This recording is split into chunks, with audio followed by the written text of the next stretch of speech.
Buenos días, les habla su profesor, el ingeniero Jorge Antonio Polanía. Vamos a explicar unos ejemplos sobre termodinámica. Ejemplos que lo he desarrollado en MATLAB. Este ejemplo dice: hallar el calor requerido para evaporar totalmente 10 kilogramos de azufre que se encuentran a 20 grados centígrados en estado sólido en un proceso a presión constante de una temperatura. Los datos son los siguientes: esta es la temperatura de fusión en grados centígrados, la temperatura de evaporación, el calor latente de fusión, calor latente de evaporación. Esos calores latentes siempre son en kilocalorías por kilogramo. Los siguientes datos son de calor específico cuando el azufre está en estado sólido y cuando está en estado líquido. Los calores específicos se dan en kilocalorías por kilogramo grado centígrado. La masa es 10 kilogramos, la temperatura inicial. Para calcular el calor es masa por calor específico por cambio de temperatura. Para pasar el cuerpo, que es azufre, de estado sólido a líquido. Ya cuando está en estado líquido, se debe aplicar entonces es el calor de fusión con la expresión masa por calor específico de fusión. Se sobreentiende que aquí el azufre ya se convirtió totalmente a líquido y ahorita lo tenemos que pasar es de 113 grados a 445 grados, donde va a comenzar el proceso de evaporación. Otro proceso cuya fórmula es la misma: masa por calor específico por cambio de temperatura.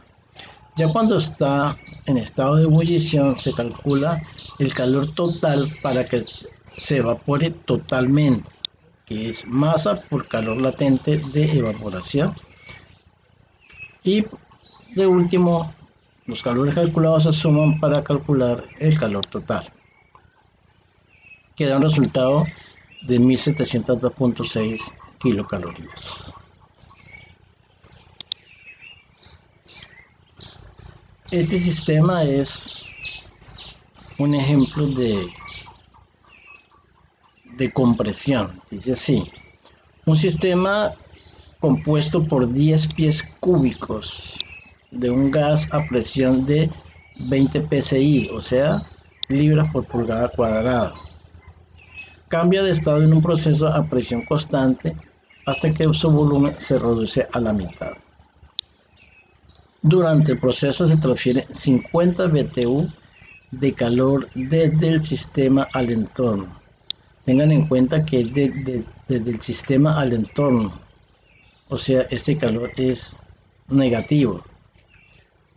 Si todo el trabajo transferido es de forma presión por cambio de volumen, determinar el cambio de energía interna del sistema en ese proceso termodinámico. Aquí están las ecuaciones: trabajo es presión por cambio de volumen y cambio de energía interna es calor menos trabajo. Aquí están los datos: volumen inicial, la presión en PSI, el volumen final pues se reduce a la mitad y es el problema, entonces V1/2, el calor es menos 50 y entonces el trabajo es igual a presión por cambio de volumen. Este 12 al cuadrado resulta porque hay que convertir las pulgadas a pies, y un pie tiene 12 pulgadas, y también de libras pies a BTU. Un BTU es 178.2 libras pies, por eso aquí se divide. Entonces este es el trabajo. Ya calculado el trabajo mediante esta expresión, entonces calculamos la energía interna, que es calor menos trabajo. Eso nos da el resultado de que entonces el trabajo MN de 18.50 BTU y la energía interna o el cambio de energía interna es menos 31,49 BTU. En el siguiente ejemplo vamos a trabajar sobre el sistema internacional de medida. El volumen nos lo da en metros cúbicos, la presión nos la dan en 100 kilopascales. El volumen se duplica, o sea, es un proceso termodinámico de expansión. Durante el proceso se transfieren 100 kilojoules de calor hacia el sistema. Entonces, este calor es positivo. Nos preguntan hallar el cambio de energía en este proceso. Entonces, aquí están los datos, el volumen inicial, la presión que es de 100 kilopascales, el proceso ahorita se expande y se duplica. Este es el calor que nos da, fíjense que ahora es positivo, se aplica nuevamente la fórmula de trabajo por cambio de volumen, y el cambio de energía interna es calor menos trabajo, así de sencillo. En este ejemplo, dice 2 kilogramos de una sustancia pura gaseosa experimenta un proceso a volumen constante. Si este proceso ya es a volumen constante, durante el cual la temperatura disminuye de 200 grados centígrados a 50 grados centígrados. Nos da el calor específico a volumen constante, que es 525 kilojoules por kilogramo grado Kelvin, y el sistema entrega 1800 kilojoules de calor durante el proceso. Nos piden hallar el trabajo.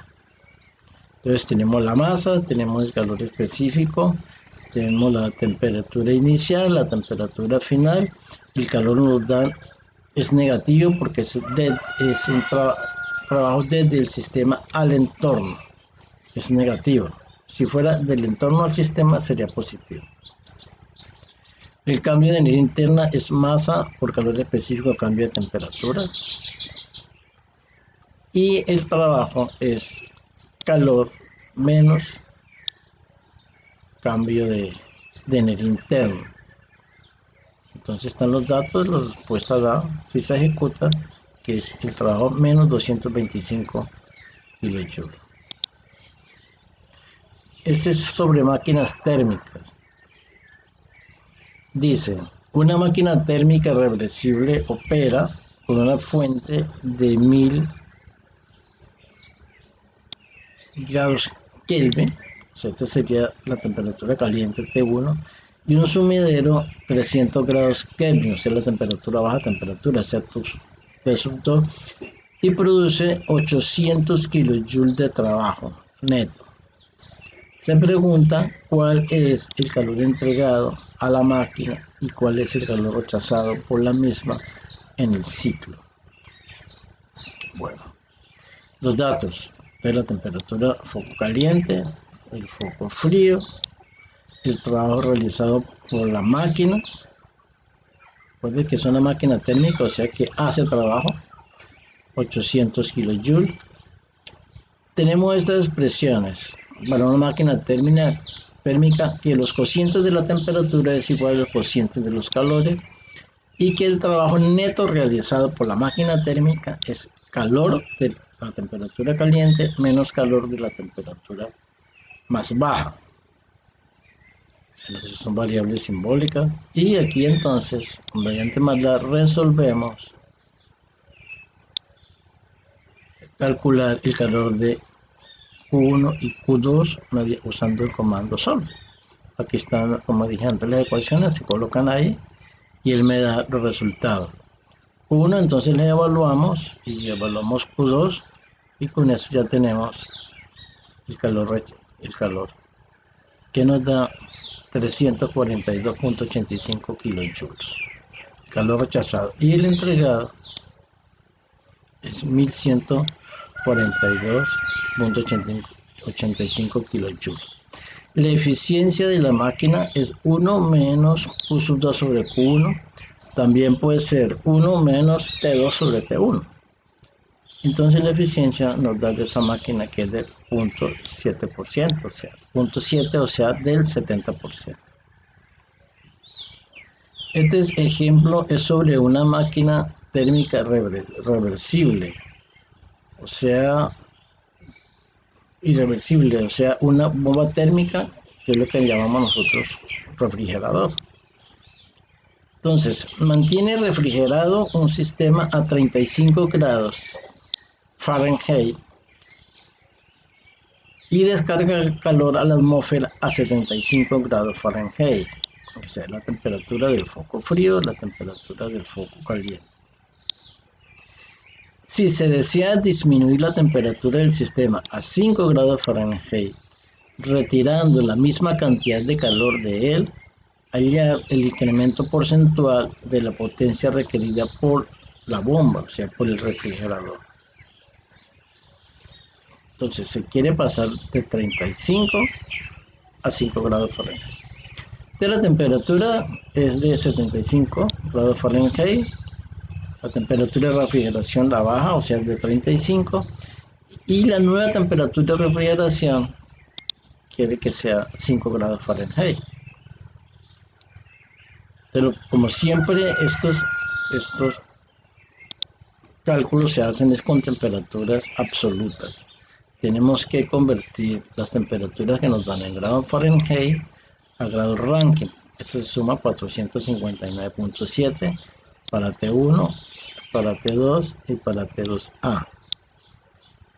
Y la ecuación de la bomba térmica, sabemos que el trabajo es calor por T1 menos T2, P1 sobre todo menos 1, igualmente para omega 2. Conocidas las ecuaciones, puedes despejarla y pues por mandar lo que hacemos es utilizar sol. Colocamos las ecuaciones que nos dan y con eso realizamos el ejercicio. Y el cambio de energía es igual a 100 por la diferencia de los dos calores sobre el calor para hallarlo en porcentaje. Eso nos da que se requiere un aumento de la energía del 86.3%, incremento de la potencia. Y es lógico, si queremos que el refrigerador funcione a menor temperatura, tenemos que aplicarle más potencia.